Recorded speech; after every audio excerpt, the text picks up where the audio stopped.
భారీ యాక్షన్ సినిమాల మధ్య ఇప్పుడు ఫ్యామిలీ కథలే బాక్స్ ఆఫీస్ దగ్గర సత్తా చాటుతున్నాయా? వరుసగా కొన్ని సినిమాలు కుటుంబ ప్రేక్షకులను థియేటర్లకు రప్పించడమే కాదు, మంచి వసూళ్లను కూడా అందుకుంటున్నాయి. ఇంతకీ ఈ ఫ్యామిలీ ట్రాక్ వెనుక ఉన్న అసలు కారణం ఏంటి? ఇక ఈ జోరును కొనసాగించబోయే నెక్స్ట్ సినిమా ఏది? ఈ స్టోరీపై ఓ లుక్ వేసేయండి. ఈ ఏడాది తెలుగు బాక్స్ ఆఫీస్ ను గమనిస్తే ఒక ట్రెండ్ స్పష్టంగా కనిపిస్తోంది. భారీ యాక్షన్ సినిమాలతో పాటు కుటుంబ ప్రేక్షకులను టార్గెట్ చేసిన కథలు కూడా మంచి ఫలితాలు అందుకుంటున్నాయి. మన శంకర వరప్రసాద్ గారు అనగనగా ఒక రాజు, మా ఇంటి బంగారం తర్వాత ఇప్పుడు ఇరుముడి కూడా ఫ్యామిలీ ఆడియన్స్ ను థియేటర్లకు రప్పిస్తోంది.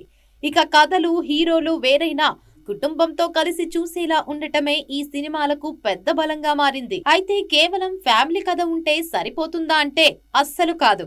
ప్రేక్షకుడికి ఎమోషన్ అయినా, కామెడీ అయినా బలంగా కనెక్ట్ అవ్వాలి. ఇరుముడిలో క్రైమ్, మాస్ అంశాలతో పాటు తండ్రి కూతురు అనుబంధం, అయ్యప్ప దీక్ష నేపథ్యం ప్రేక్షకులను ఆకట్టుకున్నాయి. అందుకే పెద్ద నగరాలతో పాటు చిన్న సెంటర్లలోనూ సినిమాకైతే మంచి రన్ కనిపిస్తోంది. పాజిటివ్ టాక్ వస్తే కుటుంబం మొత్తం కలిసి సినిమా చూసే అవకాశం ఉండటంతో వీకెండ్ తర్వాత కూడా ఆడియన్స్ పెరుగుతున్నారు. ఇప్పుడు ఈ ఫ్యామిలీ ట్రాక్ కు మరో ఆసక్తికరమైన సినిమా టెస్ట్ గా అయితే నిలవబోతుంది. వెంకటేష్, త్రివిక్రమ్ కాంబినేషన్ లో తెరకెక్కుతున్న ఆదర్శ కుటుంబం హౌస్ నెంబర్ 47 అక్టోబర్ 2న విడుదలకు ప్లాన్ చేస్తున్నారు. ఇందులో వెంకటేష్ చిట్టిబాబు అనే ఫ్యామిలీ మ్యాన్ గా కనిపించనున్నారు. ఇక ఫ్యామిలీ ఎంటర్టైనర్ గా వస్తున్న ఈ సినిమాపై సహజంగానే అంచనాలు ఉన్నాయి. ఇక ఇరుముడి తర్వాత ఈ సినిమా కూడా క్లిక్ అయితే 2026లో టాలీవుడ్ బాక్స్ ఆఫీస్ ను నిలబెట్టిన జానర్లలో ఫ్యామిలీ ఎంటర్టైన్మెంట్ కు ప్రత్యేక స్థానం దక్కడం ఖాయం. నాని, శ్రీకాంత్ ఓదెల కాంబినేషన్ లో వస్తున్న ది పారడైజ్ పై ఇప్పటికే భారీ అంచనాలు ఉన్నాయి. ఈ సినిమాను మొదట ఆగస్టులోనే విడుదల చేయాలని భావించిన షూటింగ్ ఆలస్యం కావడంతో వాయిదా పడింది.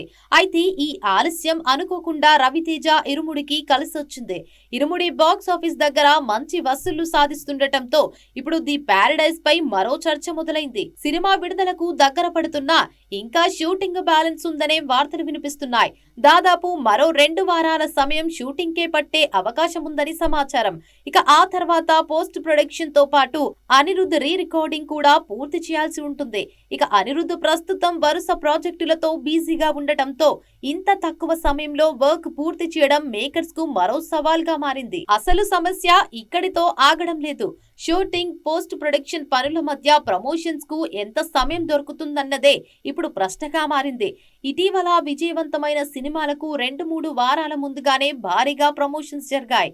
కానీ ది పారడైజ్ టీమ్ కు ఆ సమయం లేకపోతే ఇప్పటికే ఉన్న బజ్ ను మరింత పెంచడం కష్టమవుతుందనే అభిప్రాయాలు వినిపిస్తున్నాయి. అయితే సెప్టెంబర్ 24న పెద్ద పోటీ లేకపోవడం ఈ సినిమాకు ప్లస్ గా మారే అవకాశం ఉంది. మరి Nani, Srikanth Odela shooting, post production, promotions ను ఎలా బ్యాలెన్స్ చేస్తారో చూడాలి.